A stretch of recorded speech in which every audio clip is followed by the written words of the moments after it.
අද මම ඔයගලන්ට කියලා දෙන්න යන්නේ පොළොව සුද්ධ කරනකොට කොහොමද බදාම කපන පොළොව සුද්ධ කරගන්න කියලා.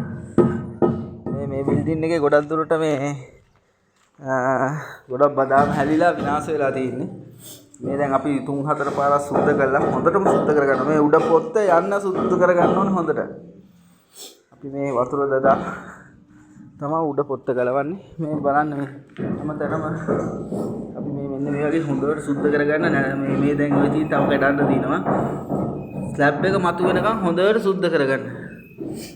නැති වුණොත් වෙන්නේ ඕගොල්ලන්ට ආයිත් බොල් වෙන කාලයක් යනකොට මේ බදාම අහුන් නැති වුණාම ඊට පස්සේ අපරාධනේ බොරු වේදපත් දාන්න ඕන ටයිල් අල්ලලා ඊට පස්සේ බොල් වුණාම බේරනේ කොන්ක්‍රීට් එක මතු වෙනකම්ම සුද්ධ කරගන්න. අපිට මේ පයිප් බට වලින් තමයි හිලටියනොයි පයිප් බට වලින් ගල් වලින් ගගයිදි සුද්ධ කරන්න පුළුවන්.